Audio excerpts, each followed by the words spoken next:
I read this past week about a cathedral in Europe, I can't remember which one, that if you look up to the ceiling, there are soles of feet up there. I'm thinking that's kind of a weird thing to put up on top of a cathedral. But it's basically the symbol of Jesus' feet ascending, and it ends with the roof. So it's a little strange, but it does make a point. That is, Jesus ascended, went back to the Father, and now sits on the right hand of his Father in the joy and the peace of the heavenly kingdom. And it led me to think of a small phrase: follow the feet. Go where Jesus goes. Do what Jesus does. If I had a title for this homily, it would be Follow the Feet. But then again, I was also thinking these boots are made for walking. So the disciples of Jesus followed Jesus' feet. Jesus walked to the shores of the lake and finds Peter and Andrew, and he calls them, and they begin to walk after him. He called James and John too, and Philip and Bartholomew and all of the others, and they walked behind him, following the feet of Jesus.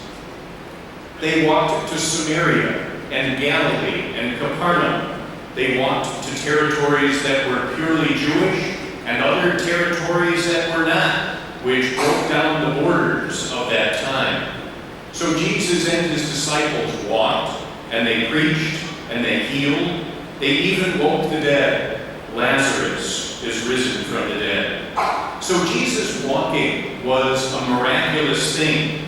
Even Peter gets to get out of the boat at one point and walk on top of the water. And he follows the feet of Jesus with a very precarious task of saying, okay, I can walk on this water. Jesus gives me the promise. Now, as they look up, they see the bottoms of Jesus' feet. But they can't stay looking around up forever.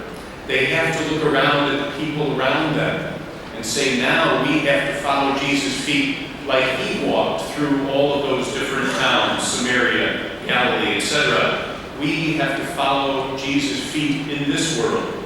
And now turn the clock ahead to our own time, and we have to make that same decision of following the feet of Jesus. And so how do we do that?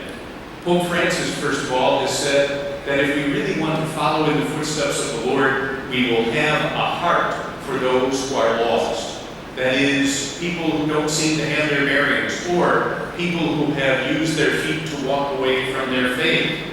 And so we are called then to walk back with them as well, not judging or accusing or cursing them, but to walk back accompanying them with Jesus' words of compassion and Jesus' words of welcome.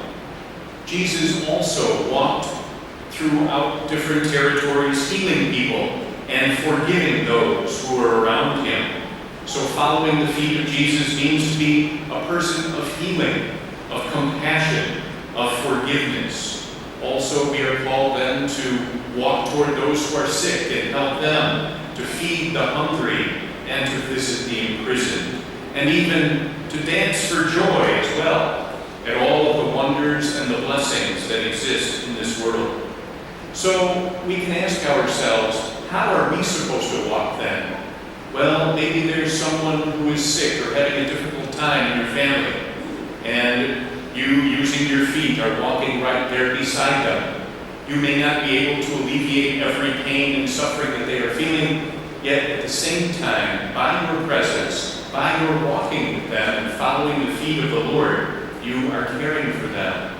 Also, walking toward those who are sick and suffering, walking toward those who are hungry and giving them something to eat. All of us, in many, many different ways, have the ability and the task of following the feet of Jesus in ministry to other people who are around us.